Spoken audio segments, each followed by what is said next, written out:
오늘 영적 갈급함을 무엇으로 채우십니까? 라는 제목으로 함께 은혜를 나누겠습니다. 여러분, 다락방 방학을 맞이했고 또 여러분 열심히 또 성경도 읽고 계신데 너무 수고 많으십니다. 우리 성경 읽으신다고 수고 많이 하신다고 또 목사님 쉽지 않습니다 계속 이야기하시는 분들 계신데 그래도 잘 읽고 계신가 합니다. 말씀을 통해서 우리 주신 은혜들을 많이 사모하면서 읽으시면 좋겠는데 옆에 계신 분들에게 이렇게 한번 인사하시죠. 말씀 읽는다고 수고 많으십니다. 이렇게 한번 인사해 주십시오. 또 여러분 수고 많이 하시는 분들이 계세요. 우리 순장님들은 방학을 하셨지만 방학을 맞이하지 못하고 열심히 수고하는 분들이 계십니다. 누굴까요? 우리 주일학교 교사분들입니다. 우리 주일학교 교사 선생님 아주 열심히 요즘 섬기고 계신데 우리 교사 선생님들 한번 손 들어 보십시오. 교사, 주일학교 교사들, 많이 앉아 계신데 우리 박수로 한번 축복하겠습니다. 여름 되면 우리 주일학교 교사 선생님들이 정말 최선을 다하고 계시고 제일 많이 수고하십니다. 우리가 그 수고한 노고를 잊지 않고 또 함께 기도로 동력하면 좋겠습니다. 제가 청년 시절에 한여름에 공장에서 일을 좀 한 적이 있습니다. 용돈을 좀 벌어보려고 이제 교회 집사님 운영하시는 공장에 취업 아닌 취업을 해가지고 열심히 이제 좀 일을 했었는데 공장이 김해에 있었어요. 저는 집이 부산인데 김해까지 출퇴근해야 되지 않습니까? 새벽 5시 반에 시내버스를 타고 통근버스가 오는 곳까지 또 가야 했습니다. 그렇게 버스를 타고 새벽 5시 50분에 출발을 해서 그 장소에 도착하면 통근버스를 타고 공장에 갔습니다. 그렇게 출근을 좀 했었습니다. 그 공장이 어떤 공장이었느냐? 그 문 만드는 공장이었어요. 우리 집에 이렇게 그 나무 문 있지 않습니까? 저는 그 공장 가기 전에 이렇게 우리 집에 있는 이 방문이 진짜 원목인 줄 알았습니다. 그 나무 무늬가 이렇게 살아 있어가지고 이거 진짜 나무로 만드는가 보다 했는데 알고 보니 그게 아니었어요. 그 큰 합판에다가 그 나무 무늬 시트지를 붙여가지고 그걸 가공을 해서 문을 만들더라고요. 제가 그 공장에 이제 일을 했습니다. 그때 이제 우리 집에 있는 문이 원목이 아니고 짝퉁이었구나 하는 것을 그때 처음 알았어요. 그 당시 일당이 얼마였을까요? 그때 당시 시급이 4,000원 정도였거든요. 일당이 35,000원이었습니다. 그래서 그 35,000원 좀 벌어서 제가 좀 쏠쏠하게 쓰고자 일을 했습니다. 근데 그 공장의 일이 어렵지는 않았어요. 그냥 이렇게 시트지 2명이서 이렇게 붙여가지고 그 롤러에 이렇게 밀어 넣으면 되는 거였거든요. 근데 이 일이 이렇게 쉬운 일인데 쉽지 않았던 이유가 이걸 1시간 반 동안 쉬지 않고 했었어야 됩니다. 잠깐 쉬는 시간을 주는데 이 시트지를 2명이서 이렇게 양쪽에 붙여가지고 롤러에 밀어 넣었는데 그걸 계속 1시간 반 동안 해야 됩니다. 여러분 단순 노동이 반복이 되면 힘들잖아요. 그렇게 열심히 일을 했는데 더 힘들었던 것은 공장 안이 굉장히 더웠습니다. 일단 그때 당시에는 에어컨도 없었고요. 2000년대 초반이니까 에어컨도 없었고 선풍기 바람에 의존을 했습니다. 그것도 한여름이니까 일을 시작하면 10분도 되지 않아서 막 땀이 이렇게 팥죽같이 흘러내렸어요. 아침에 이렇게 일을 시작했는데 10시 반쯤에 쉬더라고요. 근데 10시 반에 그 공장은 새참을 줬습니다. 국수를 주더라고요. 국수 한 그릇을 먹고 또 1시간 반이라고. 또 12시 되니까 점심을 줍니다. 그 점심을 맛있게 먹었는데 그때 알았습니다. 우리 그 공장에서 일하시는 분들이 그 점심시간 식사를 빨리 하고 주무시더라고요. 낮잠을 좀 자고 다시 일을 시작하고 또 3시쯤 되니까 이 새참을 줍니다. 수박 화채를 주시더라고요. 그것도 그거 한 사발 마시고 열심히 일하고 퇴근을 했습니다. 그러니까 그렇게 시간을 이제 하루에 노동을 그렇게 하니까 녹초가 되더라고요. 여러분 이렇게 한여름에 노동을 하니까 정말 땀이 많이 나고 기진맥진해지는데 중간중간에 이 기력을 보충하도록 새참을 주지 않습니까? 그러니까 탈진을 막아줬어요.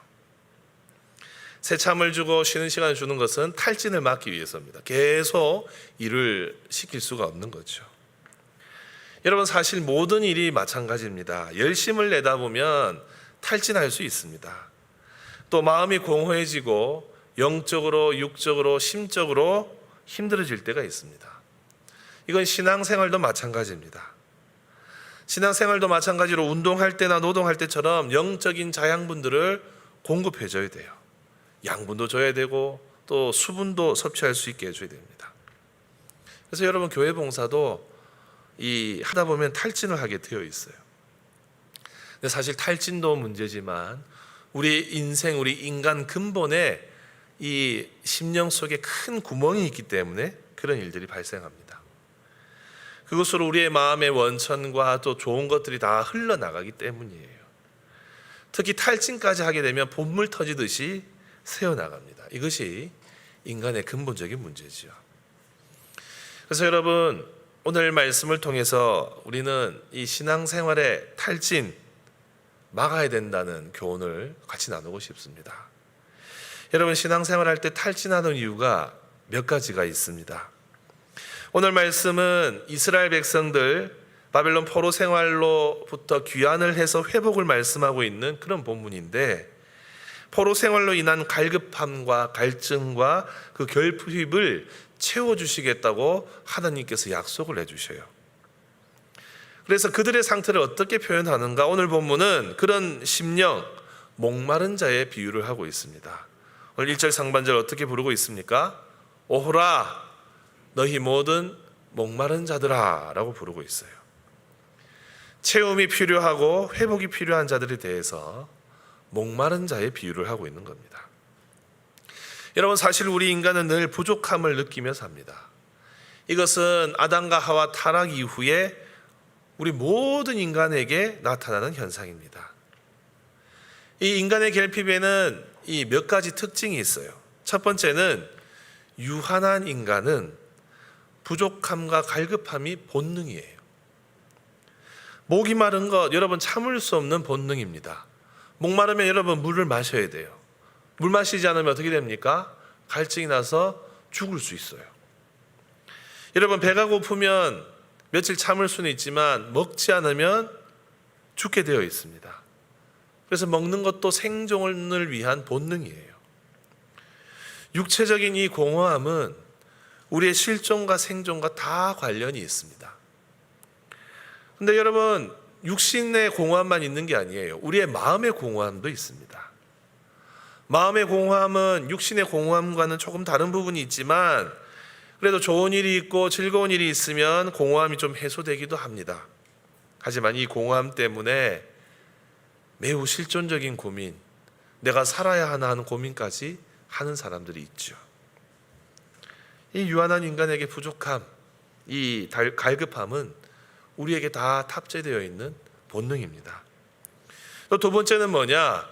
죄의 문제를 방치할 때 공허함과 탈진을 경험할 수 있습니다. 여러분, 죄의 문제를 방치하고 있으면 우리의 마음이 병이 듭니다. 마음이 공허해집니다. 자아가 너무 강해서 하나님의 말씀에 순종하지 않고 자기 고집대로 살다가 고집대로 되지 않으면 허탈한 마음의 병이 생겨요. 마음에 교만함이 있어도 병이 듭니다. 자기 연민이 강해도 마음에 상처가 생겨요. 말씀에 불순종해도 공허함과 이 탈진이 옵니다. 때로는 불경건한 생활과 불경건한 관계 때문에도 우리의 마음이 공허해져요. 그래서 여러분, 죄의 문제를 방치하면 우리의 마음은 훨씬 더 공허해지기 마련입니다. 또 있습니다.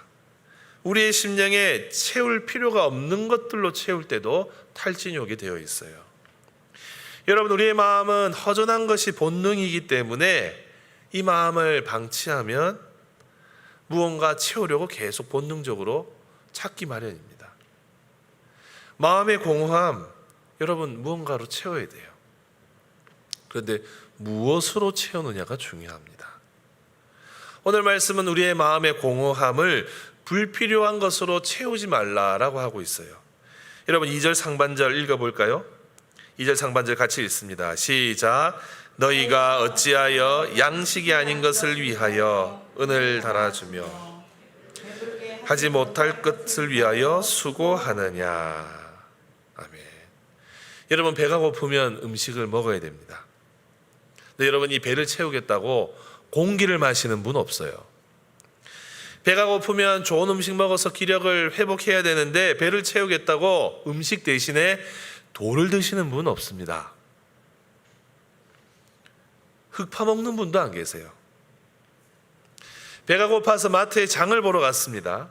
장을 보러 갔는데 식료품은 사지 않고 먹을 수 없는 세제 사고, 비누 사고, 전자제품 사고 하면 여러분, 먹을 거 사러 갔는데 그거 사오면 어떻게 됩니까? 그날 저녁 굶어야 됩니다. 그것만큼 헛된 수고도 없죠. 여러분, 오늘 말씀 가장 큰 공허함의 이유를 어떻게 지적하고 있습니까? 우리의 마음에 꼭 필요하고 중요한 것으로 채워야 하는데 엉뚱한 걸로 채우고 있다, 비본질적인 것으로 채우고 있다 하는 것을 지적하고 있는 거예요. 여러분, 우리가 주일마다 요한일서를 살피고 있는데 다음 주에 살필 본문이 우리가 생각보다 세상의 것으로 우리의 마음을 채우고 있더라 하는 것을 요한이 지적을 합니다. 요한일서에서 우리가 빛 가운데 거하지 않으면, 곧 우리가 죄성 그대로 그냥 살아가면 세상의 정욕, 육신의 정욕, 안목의 정욕으로 우리의 마음을 채우게 되어 있고 이생의 자랑으로 만족하며 산다고 말하고 있어요. 또 그렇게 살다 보면 우리 안에 온갖 악독한 것이 차게 됨을 성경은 말합니다. 여러분, 사도 바울은 우리의 마음이 거룩하지 않으면 온갖 죄성으로 가득 찬다고 말하고 있어요. 특별히 로마서에 보면 우리가 주님 믿기 전에 얼마나 죄인의 상태였는지, 우리 마음에 무엇이 가득했는지를 지적을 하죠. 로마서 1장에 보면 29절부터 그 마음에 그 죄악 가득한 것들 하나하나 열거합니다.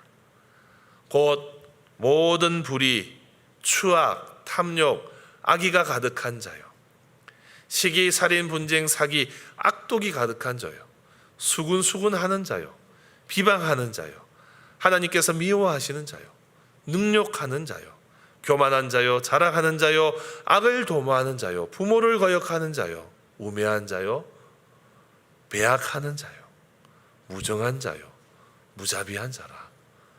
얼마나 바울이 죄에 대해서 정확하게 많이 알았으면 이렇게 적나라하게 나열하는지 모릅니다.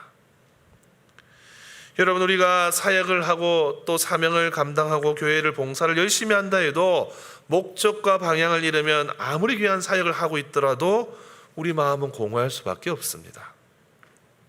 우리가 믿음 생활하면서 신앙생활하면서 나의 만족과 유익만을 위해서 신앙생활을 하고 있다면 그것도 영적 공허함의 원인이 됩니다. 우리가 또한 잘못하면 우리의 영적인 공허함, 우리가 죄로 오염되어 있으면 영적 공허함 자리에 이 세상의 유혹과 죄에 대한 유혹들이 스며들게 되어 있습니다. 그럼 여러분, 이 허전한 빈 마음, 공허한 빈 마음 무엇으로 채워야 되겠습니까? 우리의 영적인 갈등과 영적인 공허함 무엇으로 채워야 됩니까? 오늘 말씀은 정확하게 이야기해요. 우리의 마음을 은혜로 채워야 됩니다. 말씀으로 채워 넣어야 돼요. 그래서 여러분, 오늘 말씀이 주는 두 번째 교훈은 영적인 갈증은 성령으로, 또 성령의 은혜로 채워야 됩니다.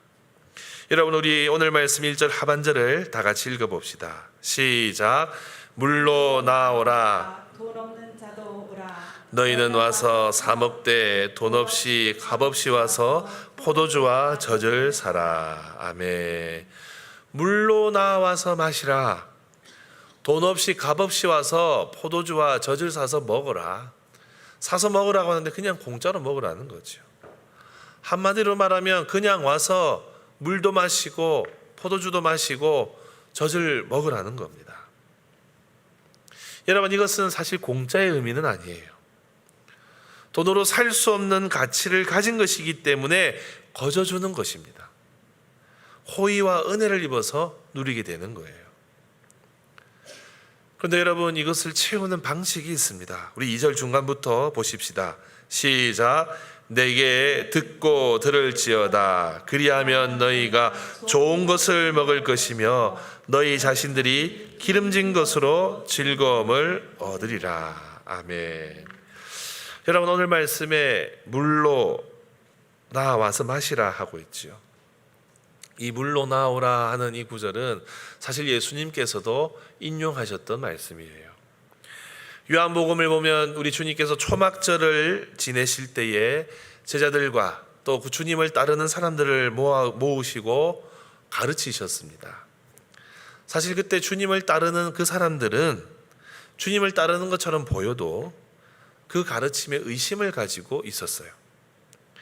예수님께서 성전에서 가르치실 때 예수님 자신의 가르침이 하나님께로부터 왔다고 가르치셨는데 무리들이 그것을 가지고 이 신성모독이라고 하면서 주님을 책망하고 또 바리새인들과 대제사장들이 예수님을 잡으려고 했습니다. 그럼에도 불구하고 예수님은 담대하게 가르치셨어요. 특히 나에게로 와서 내 가르침을 받으라 말씀을 하셨습니다. 그때 예수님께서 이렇게 말씀을 하세요. 요한복음 7장 우리 37절 8절 다 같이 읽어보겠습니다. 시작. 명절 끝날 곧 큰 날에 예수께서 서서 외쳐 이르시되 누구든지 목마르거든 내게로 와서 마시라. 나를 믿는 자는 성경의 이름과 같이 그 배에서 생수의 강이 흘러나오리라 하시니. 아멘. 우리 예수님께서 누구든지 목마른 자들 나에게 오면, 주님께 오면 그 사람의 심령에서 생수의 강이 흘러넘치게 해주시겠다 하십니다. 이것은 성령으로 채우시고 성령의 은혜가 흘러넘치게 해주시겠다는 뜻이에요. 그래서 이사야서에서 말하는 이 물과 포도주와 또 젖은 성경 전체의 관점으로 볼 때 우리의 심령을 영적인 자양분으로 하나님의 말씀 또는 이 성령의 은혜로 채우시겠다는 뜻입니다. 네, 여러분, 이 하나님의 말씀과 성령의 은혜를 그럼 어떻게 채웁니까? 듣고 어떻게 하라고요? 들을지어다.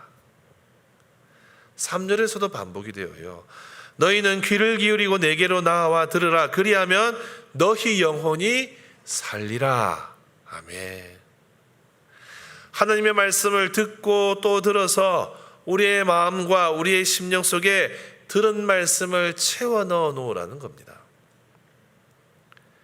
여러분, 영적인 갈급함, 영적인 공허함, 이 고갈 상태를 해결할 수 있는 방법은 다른 것이 없어요. 말씀을 많이 읽고 많이 들어야 됩니다. 여러분, 이걸 명심하셔야 됩니다. 이 하나님의 말씀, 우리가 성경 정독대 때 읽고 있는 이 말씀, 그리고 평소에 읽고 있는 매일 성경의 큐티 말씀 열심히 읽고 또 읽고 또 읽어야 됩니다. 듣고 들으라 하는 말씀처럼 듣고 읽고 소리내어서 읽고 그 소리가 내 귀에 들리도록 읽고 그렇게 우리의 마음을 말씀으로 채우라는 거예요. 이것이 영적 고갈, 이 영적 갈급함을 해소하는 방법입니다. 사랑하는 성도 여러분, 여러분들 체력과 건강 유지하기 위해서 어떻게 하고 계십니까? 운동하고 계시죠? 열심히 만보 걷고 계신 분들도 계시고 또 헬스장에서 운동하는 분도 계시고 여러 모양으로 여러분들 건강 관리 하실 거예요.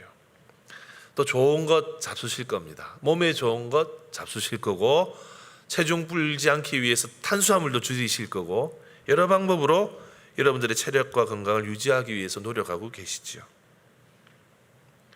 마찬가지입니다. 여러분, 우리의 영적인 건강, 신앙생활도 탈진 없이 롱런하려면 우리의 영혼에 가장 좋은 것을 먹여야 됩니다. 그게 성경 읽는 거예요.